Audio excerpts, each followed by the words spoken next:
My daughter refused to pay a $20 medical bill for me, but bought a $20 million car for her boyfriend. My name is Margaret Holloway, and I will never forget the day I realized my own daughter valued her boyfriend's luxury over my very survival. It wasn't the money that broke me. It was the message behind it that a woman I had raised, clothed, and sacrificed everything for could look me in the eye and deny me $20, while handing over millions to a man who had given her nothing but shallow promises. That morning was like any other. The air was cool, with sunlight creeping across my modest living room. Bills lay scattered on my table envelopes that always seemed heavier than paper had any right to be. Retirement hadn't been easy. After decades of working as a nurse, my savings barely covered the basics. The hospital had sent me another notice, a lingering balance of $20 from a recent treatment I'd received for my blood pressure. $20. To most people, a meaningless number. To me, at that moment, it was a weight pressing on my chest. I picked up the phone and dialed my daughter, Claire. My voice was steady, but beneath it, I carried hope that she, my only child, would see me. Claire, sweetheart, I began. I hate to ask you this, but the hospital bill still has $20 left unpaid. I thought maybe. Before I could finish, her voice sliced through me like glass. Mom, are you serious? $20?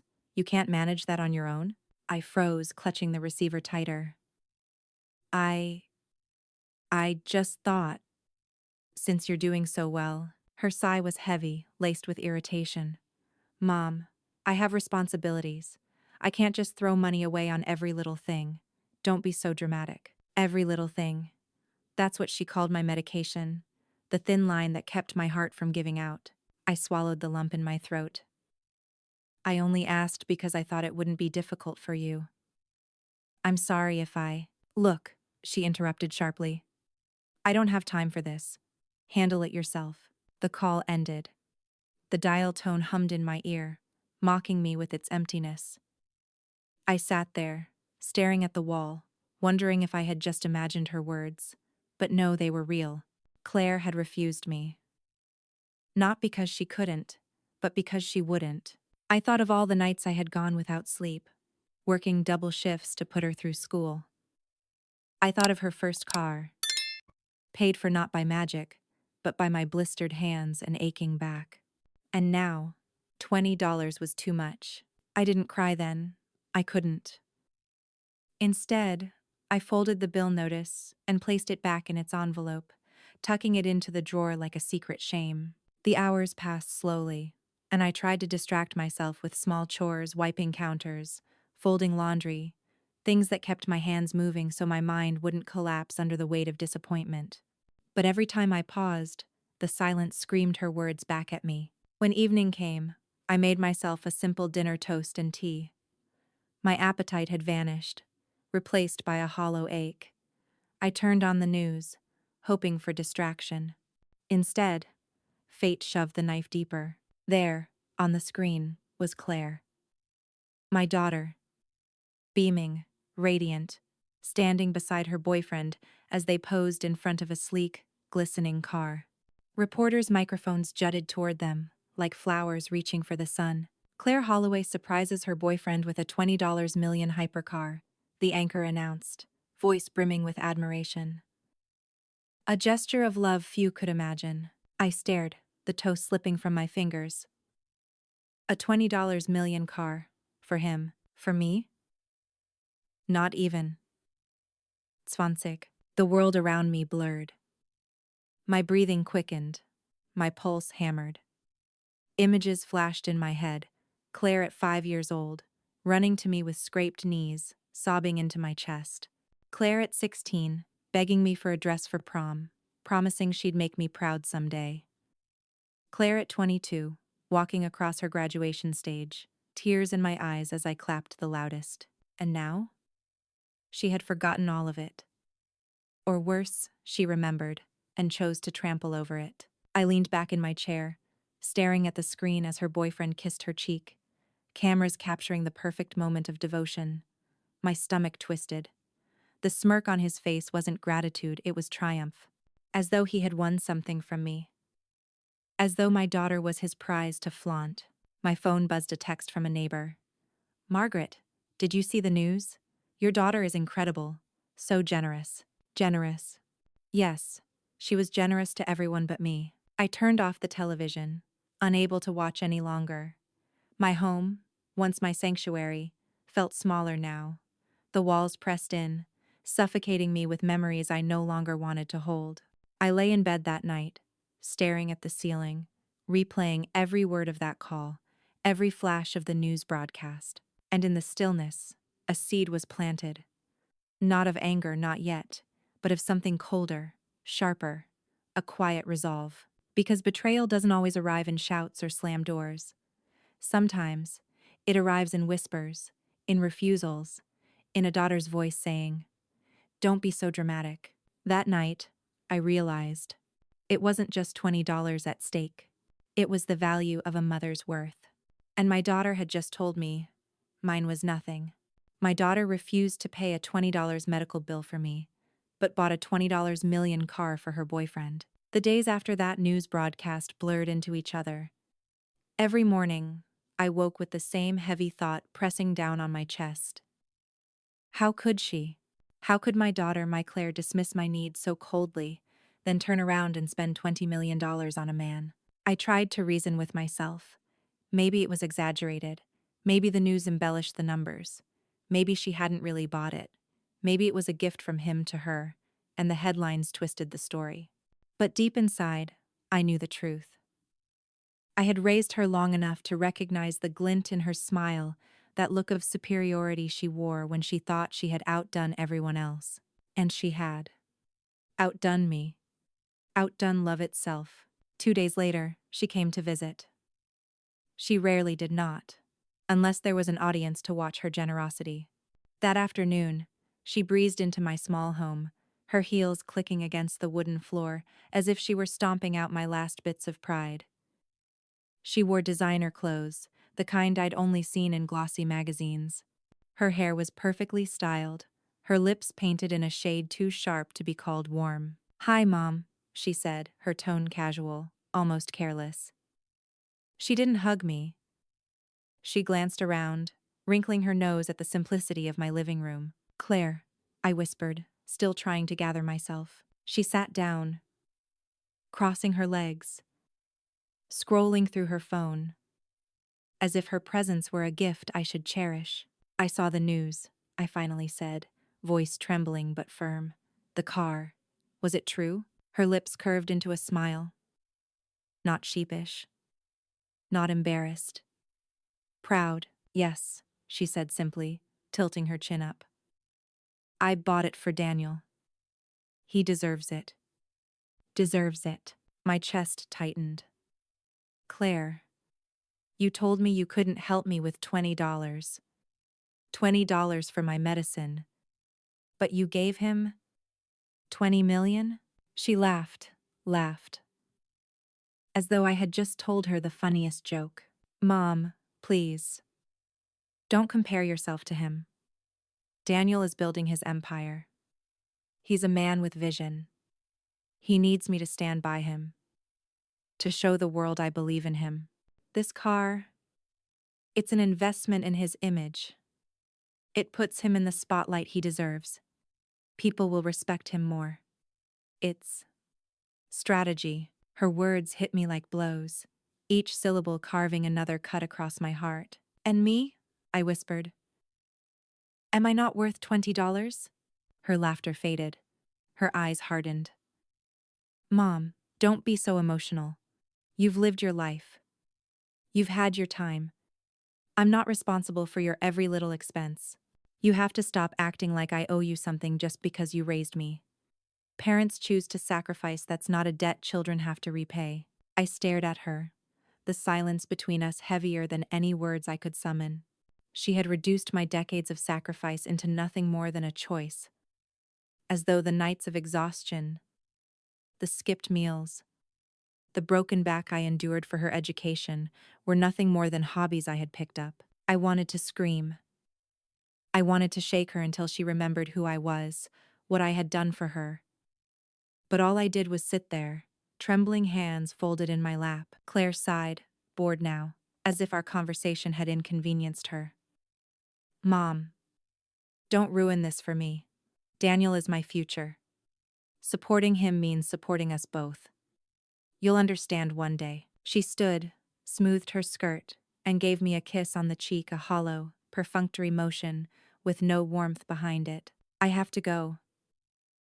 Daniel's waiting. And just like that, she was gone, leaving the faint scent of her expensive perfume lingering in the room like smoke after a fire. I sat in silence, the ticking clock marking the passing seconds of my humiliation. I thought of the irony.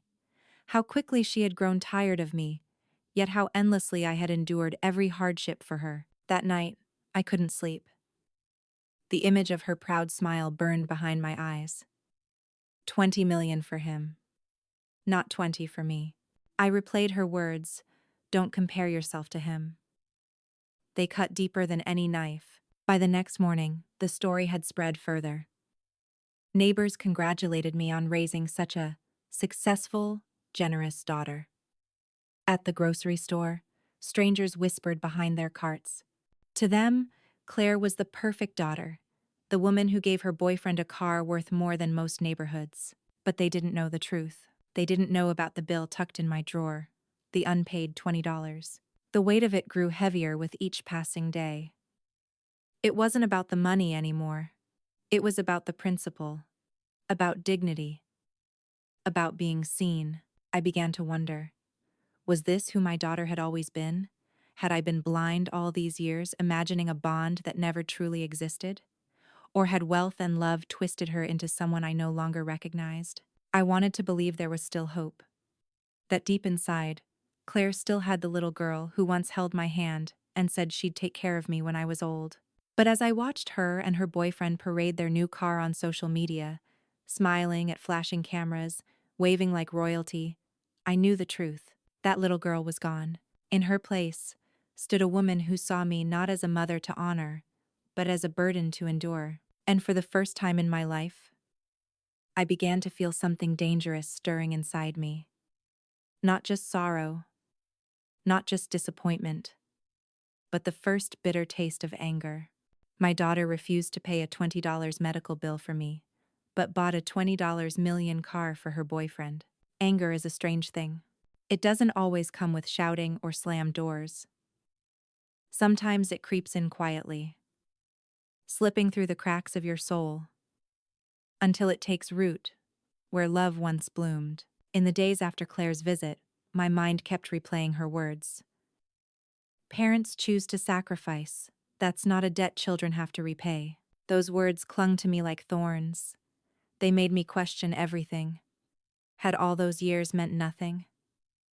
Had I been a fool to believe my sacrifices would ever be honored, even remembered? I found myself wandering through the house, looking at objects that carried silent testimonies of my choices. The old sofa, threadbare but sturdy. I had bought it secondhand so Claire could have a brand new bed in her dorm room.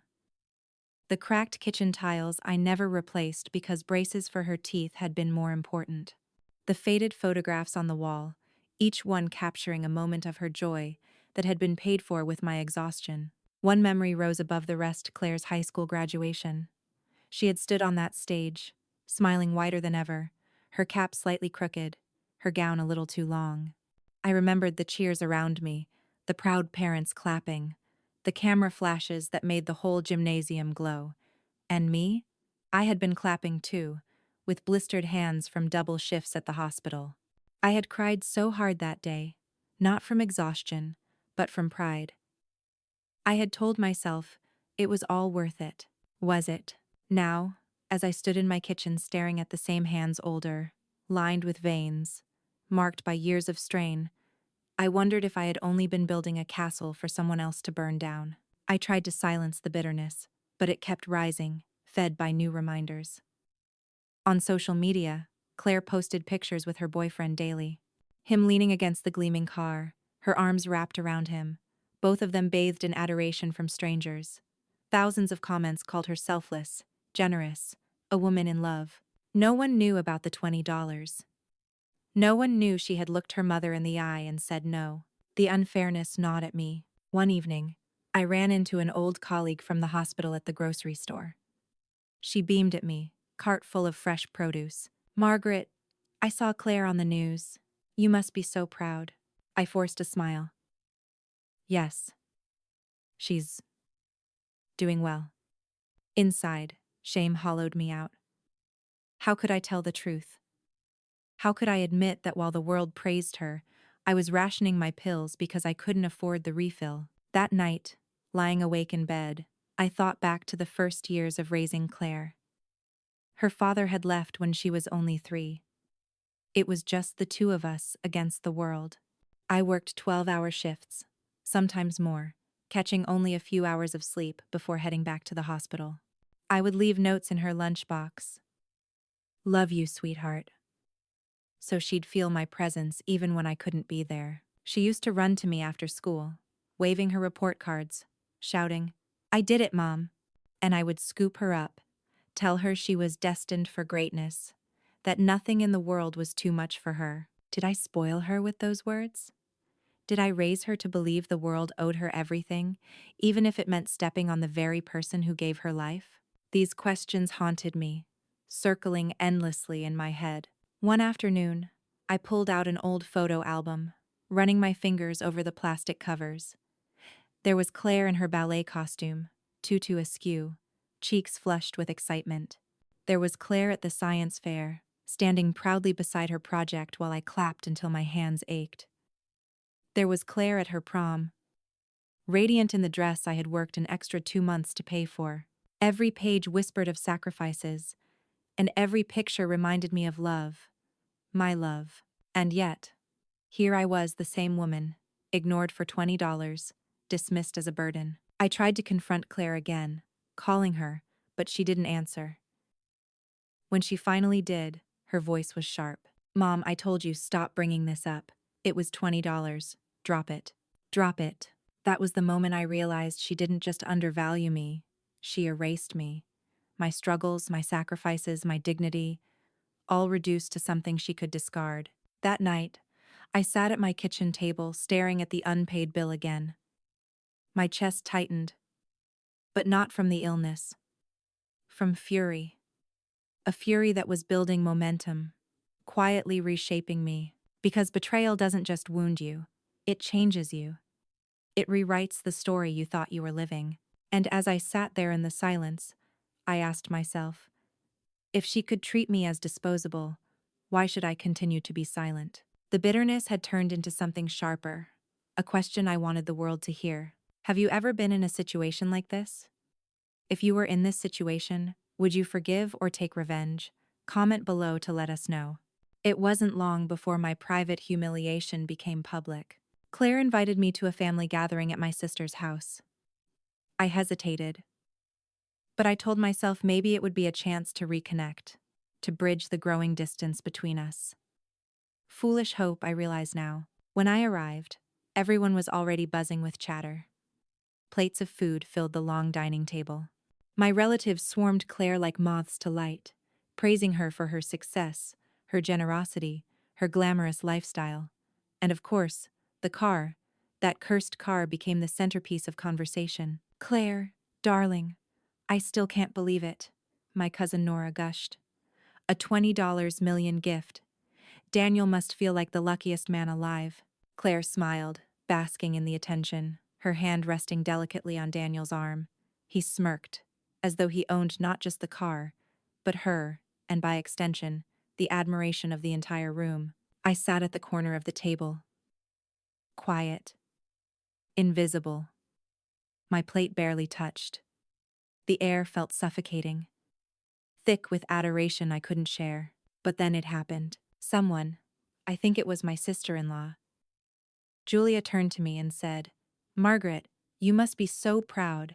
Claire is truly remarkable. Imagine, your daughter making such grand gestures. You're lucky to have raised her." I opened my mouth, the truth pressing against my throat like a scream. But before I could speak, Claire laughed. "Oh, don't exaggerate, Julia. Mom isn't always proud of me. She thinks I'm irresponsible because I didn't give her $20 for some silly little medical bill. The room went silent. Every eye turned to me. My cheeks flushed hot, shame burning through me. Claire waved her hand dismissively, rolling her eyes. Can you believe it? She begged me for $20. 20. As if I don't already do enough. Honestly, it's embarrassing. Laughter rippled through the room. Not all joined in, but enough. Enough to make me feel the sting.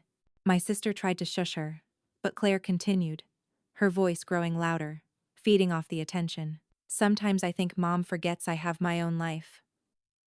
She wants me to solve every little problem. It's pathetic. The word rang in my ears. Pathetic. I sat frozen, clutching my fork so tightly my knuckles turned white. I wanted to stand, to defend myself, to remind them of every sacrifice I had made for this daughter who now mocked me. But my voice wouldn't come. The laughter faded into awkward murmurs, but the damage was done. I saw the pity in their eyes, the confusion, the whispered judgments. I wasn't a proud mother anymore. In their minds, I was a burden. I excused myself quietly, slipping out into the cool evening air.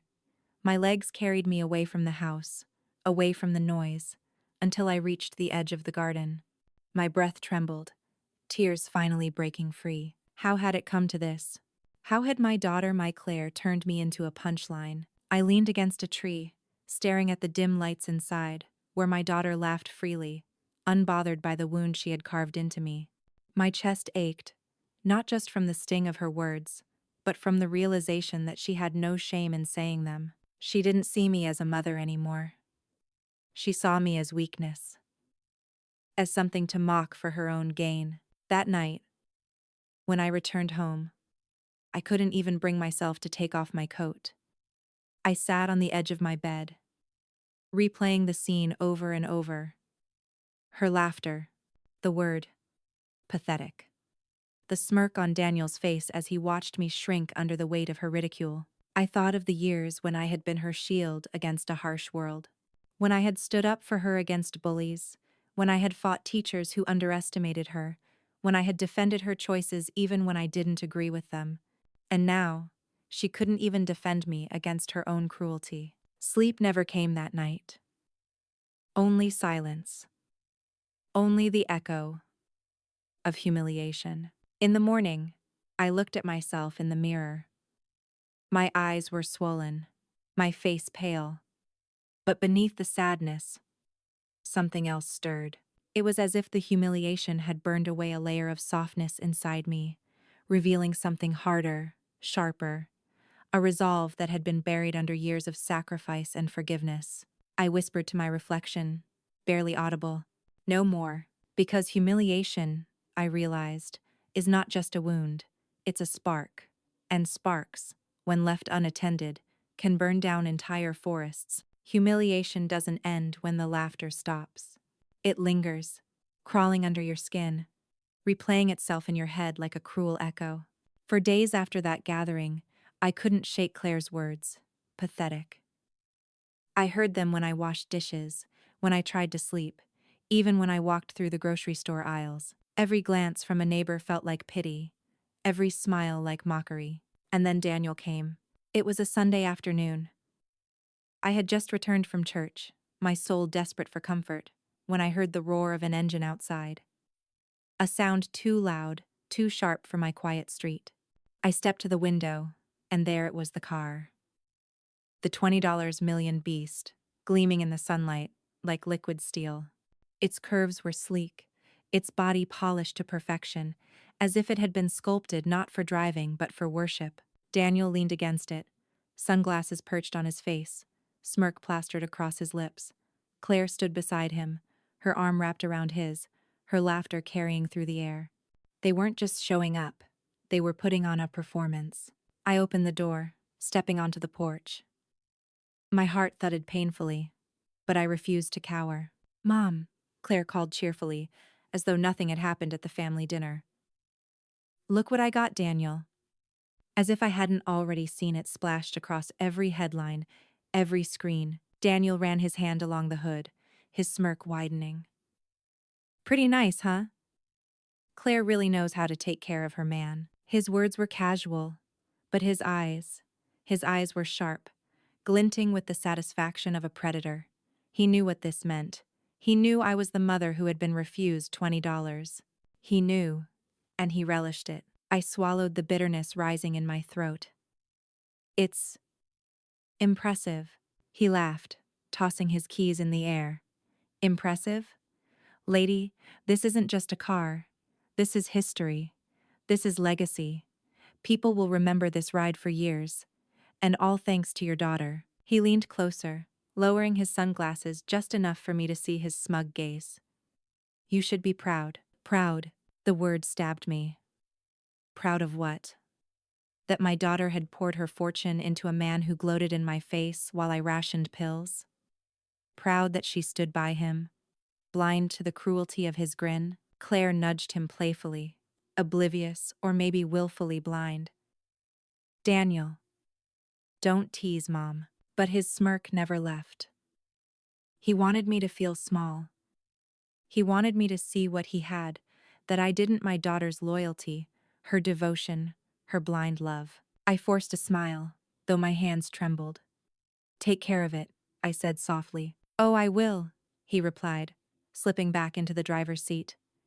The engine roared to life, vibrating through my bones. He revved it once, twice, each growl a reminder of what Claire had chosen for him and denied me. They drove off, leaving behind the stench of fuel and the echo of their laughter. I sank onto the porch steps, staring at the fading trail of smoke. My chest tightened. But not just from the illness. From rage. That smirk. It branded itself into my memory. More than Claire's refusal, more than her mockery at the dinner. It was Daniel's smug grin that lit a fire inside me, because he wasn't just mocking me.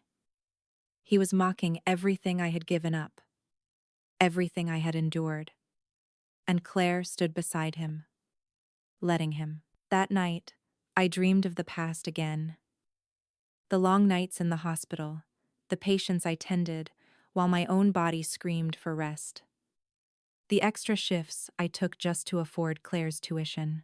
The meals I skipped, so she would never feel hunger. And now, a stranger reaped the rewards. I woke drenched in sweat, my pillow damp with tears I hadn't realized I shed. I sat up, clutching my chest, gasping not from illness, but from fury. For the first time, I admitted it to myself. I was not just disappointed in Claire. I was betrayed by her. And betrayal, I realized, doesn't always come from enemies. It cuts deepest when it comes from those you bled for. The next day, I avoided phone calls. I avoided neighbors. I couldn't face another round of false praise for Claire's generosity. Instead, I sat at my kitchen table, staring at the bill still tucked in the drawer. $20. A number so small it was almost laughable, except it wasn't funny.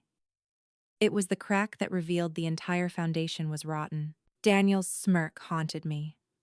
It wasn't enough for him to take her money. He needed me to know I had lost her. He needed me to feel powerless. But as I sat there in silence, something shifted inside me. Powerless.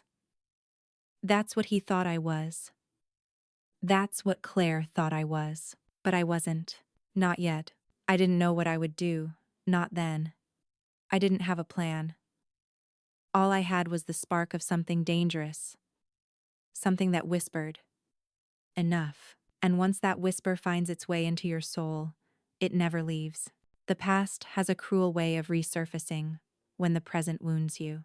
After Daniel's smirk that Sunday, I found myself haunted by memories I had long buried. They came not as gentle recollections, but as sharp reminders, each one echoing the truth that I had given everything, only to receive nothing in return. It started with something simple. A pair of shoes. I was cleaning out my closet when I stumbled upon the old sneakers I had worn for years while Claire was in high school. They were frayed, soles nearly worn through, laces tied in permanent knots. I had kept them long after I stopped wearing them, not because they had value, but because they told a story. I remembered standing in the store, Claire at my side, pleading for the new pair of boots all the other girls wore.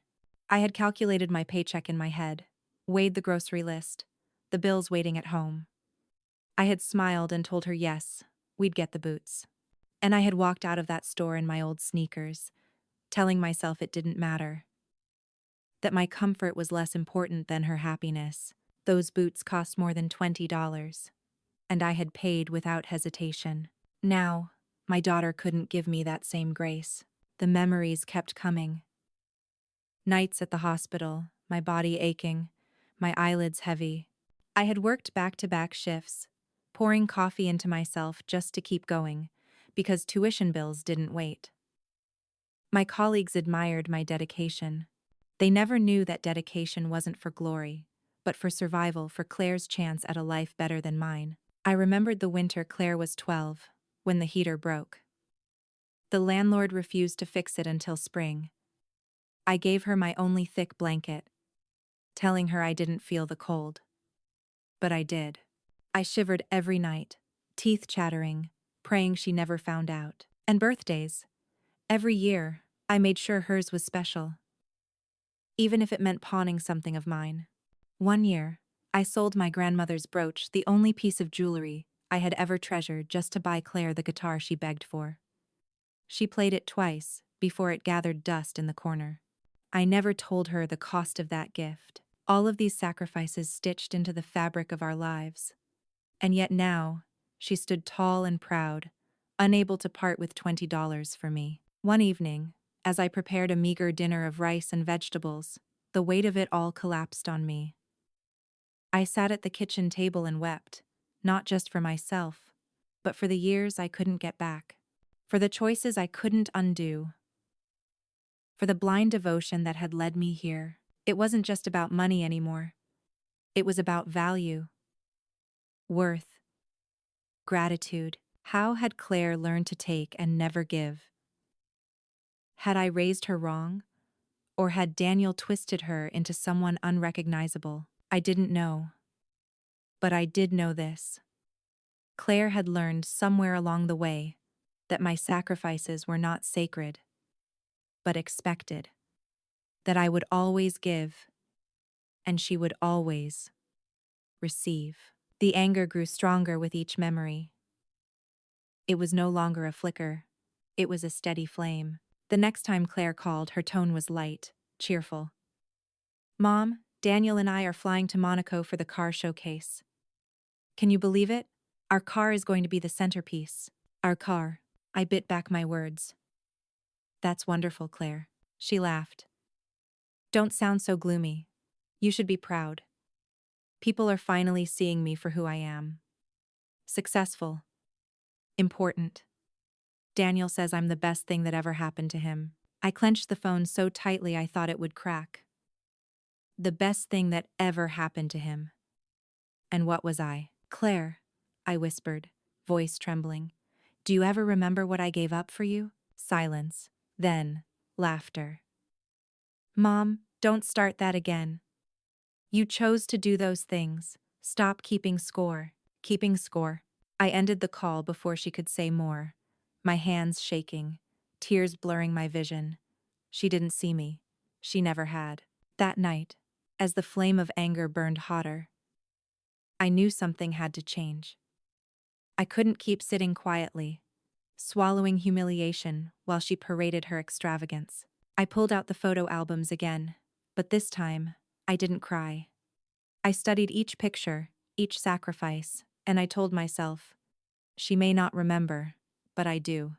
And memory, when sharpened, can be a weapon. I didn't yet know how I would use it. But I knew this. My silence had cost me too much already. And if Claire thought I would remain the quiet, forgiving mother forever, she was about to learn just how wrong she was. They say the deepest wounds are carved not by enemies, but by the words of those you once cradled in your arms. By the time I reached my breaking point, humiliation had already bled into my bones. But what I overheard one evening pushed me past sorrow, past despair, into something far darker. It was late summer, a warm evening with the cicadas singing outside my window. I had gone to bed early, my body tired, though my mind restless. That's when I heard laughter drifting from outside. Familiar, sharp, mocking. Claire's voice. I pulled back the curtain, and there she was, standing by her car parked on the curb. She wasn't alone. Two of her friends were with her, all of them holding wine glasses, their laughter piercing the stillness of the night.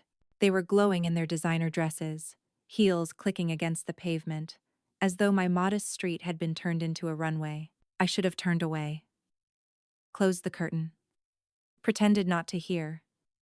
But something held me there. Frozen. Listening. "Can you believe it?" Claire said, her voice dripping with scorn. She begged me for $20. 20. Like she doesn't realize how ridiculous that is. I mean, who even needs $20 these days? It's pocket change. Her friends gasped, then laughed. One of them shook her head. "That's so sad. Why doesn't she just manage her money better?" Claire snorted. "Because she's helpless. Always has been. She thinks the world owes her because she worked a few hospital shifts. Please. She acts like raising me was some huge sacrifice. Newsflash: parents are supposed to raise their kids. She chose that. It's not my problem." Each word was a dagger. A few hospital shifts. Helpless. Not her problem. My legs trembled beneath me.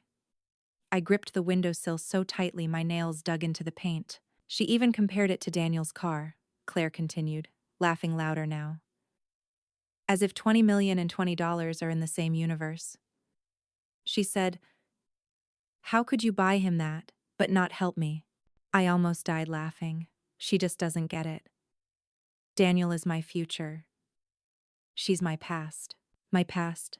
The phrase echoed in my head, striking harder than anything else. To her, I wasn't her mother anymore. I was her past, disposable, outdated, irrelevant. Her friends giggled, sipping their wine. "Well, at least you're not letting her drag you down. You're living the dream, Claire. Forget her drama." Claire raised her glass. "To Daniel and to never being pathetic like my mom." The word again. Pathetic. Something inside me cracked. I don't remember pulling the curtain shut. I don't remember how I ended up sitting on the edge of my bed, heart pounding so hard it echoed in my ears.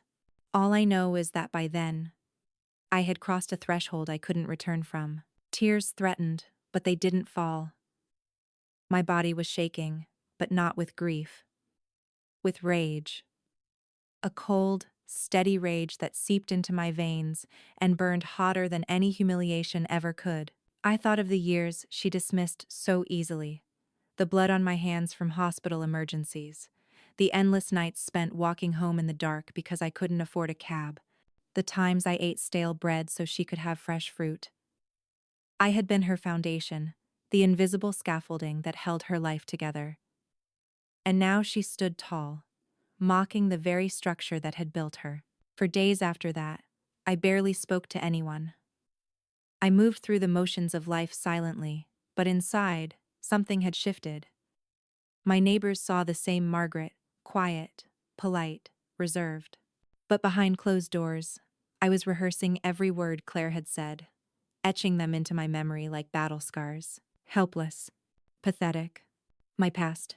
I began writing in a notebook, the kind I used to keep for patient notes. Only this time, the entries weren't about medications or symptoms. They were about Claire. Each cruel remark, each insult, each headline about her extravagance, each story I remembered from the years of sacrifice she dismissed. I wrote it all down, page after page, until the notebook swelled with ink and fury. It wasn't just a diary. It was evidence. Because somewhere deep down, I knew. If she insisted on mocking me publicly, then I would not die in silence. If she thought I was weak. She had no idea what strength looked like when it was born from betrayal. The breaking point came 1 week later, when I saw Claire again, this time at the grocery store. She was with Daniel, of course, pushing a cart filled with expensive wines, imported cheeses, and caviar. The total at checkout must have been more than my monthly pension. Our eyes met briefly. I expected a flicker of guilt. Something. Anything. But all I saw was contempt. "Mom," she said flatly, as if the word itself was an obligation. "Don't stare. It's awkward." Daniel smirked beside her, whispering something in her ear that made her laugh. They walked past me as if I were invisible. Invisible. That was when I knew the line had been crossed for good. My daughter had not only abandoned me, she had erased me. When I returned home, I opened my notebook again. But this time, I didn't just write. I began planning. Because anger without action is just poison, and I had been swallowing poison long enough. I wasn't sure yet what form it would take. A confrontation, a revelation, maybe both. But what I did know was this. If Claire thought she could reduce me to a pathetic relic of her past, she was about to learn that the past has teeth, and mine was ready to bite back. Anger sharpens the mind. Where grief had left me sluggish, anger made me alert. Every detail, every word, every gesture from Claire and Daniel became fuel. I knew now I couldn't simply endure. Endurance had been my prison for too long. If I wanted to reclaim even a fragment of dignity, I needed something stronger than silence. I needed evidence. It began with photographs. Claire's life was public after all. Every moment she shared was a performance for the world. Instagram posts of champagne glasses raised on yachts, TikToks of Daniel, revving the car's engine, Facebook albums filled with vacations in Monaco, Paris, Dubai. Each post dripped with extravagance, and each one told a story she couldn't deny later. I created a folder on my old laptop, naming it simply Claire. With steady hands, I saved every image, every headline, every boastful caption. "Daniel's empire is growing with her," one post read, with Claire smiling beside him in front of the hypercar. I copied it, pasted it, and wrote a note. "Car purchased with Claire's money, the 12th of August. Asterisk. But it wasn't enough to rely on her curated illusions. I needed the ugly truth, the things she didn't mean for the world to see. So I listened. Neighbors talked more than they realized. At the market, at church, in hushed conversations that carried farther than intended. "Did you hear? Claire threw a party at the country club, must have cost a fortune. They say Daniel's debts are piling up, but Claire keeps bailing him out. That poor woman, Margaret, she must feel invisible." Invisible, yes, but not deaf. I wrote everything down in my notebook. Times, dates, names. At first, it felt petty, like a desperate act of a wounded old woman. But the more I gathered, the clearer it became. This wasn't petty. This was survival. The real breakthrough came unexpectedly. One evening, Claire left her purse on my kitchen table during a brief visit. While she stepped outside to take a call, the strap of the purse tipped, spilling papers onto the floor. I bent down to collect them, but my eyes froze on what I saw: receipts. Dozens of them. High-end boutiques, jewelry stores, clubs, restaurants, some so large they made my hands shake. One receipt showed a single dinner, costing more than my entire monthly pension. Another listed a diamond watch, nearly $300,000. I slipped a few into my apron pocket before she returned. My heart pounded, my palms damp with sweat. It wasn't theft, I told myself. It was preservation. Proof. That night, I scanned them into my laptop, labeling them carefully. Evidence September. Asterisk. From then on, my home became a quiet archive of her arrogance. While she paraded herself as a symbol of love and generosity, I was collecting the cracks in her mask. But the hardest part wasn't the collecting. It was the remembering. Each piece of evidence forced me to relive the sacrifices I had made. The receipt for the diamond watch brought back the memory of the Christmas when I couldn't afford presents, so I baked cookies wrapped in scrap ribbons for Claire, praying she wouldn't notice how little I had. The dinner bill reminded me of the nights I ate crackers and broth while she feasted at college banquets I paid for. Every piece of proof screamed the same truth. She had forgotten me. No. Worse, she had chosen to erase me. One afternoon, I followed her. Not intentionally. At first, I had gone downtown for groceries when I spotted her car pulling into the valet of an upscale hotel. Curiosity overtook caution. I left my groceries with the doorman and slipped inside. There she was, at the lobby bar, surrounded by friends. Daniel wasn't there this time. Claire held court, laughter spilling from her lips, eyes sparkling as she bragged about their upcoming trip to Switzerland. She practically begged me for money again. I heard her say, my stomach twisting. But I told her I'm not her bank. She needs to learn to stand on her own. The group erupted in sympathetic laughter. I pulled out my phone, recording just enough of the conversation to capture her words. The audio wasn't perfect, but the intent was unmistakable. Later, I listened to it over and over, each replay fueling the fire in my chest. This was no longer just about humiliation. It was about justice. About reclaiming the voice she had stolen from me with her mockery. At night, I began to imagine how it might unfold. The look on her face, when the evidence was laid bare. The silence in the room, when her friends and family saw the truth. Not the curated, glamorous Claire, but the ungrateful daughter who mocked her mother while showering millions on a man who smirked at her pain. Some nights, doubt whispered to me. What are you doing, Margaret? She's still your daughter. Is revenge worth it? Asterisk. But then I would remember that word, pathetic, and the doubt turned to steel. I wasn't preparing for revenge out of cruelty. I was preparing because silence had cost me my dignity, and I refused to leave this world with nothing but shame. Claire thought she held all the power.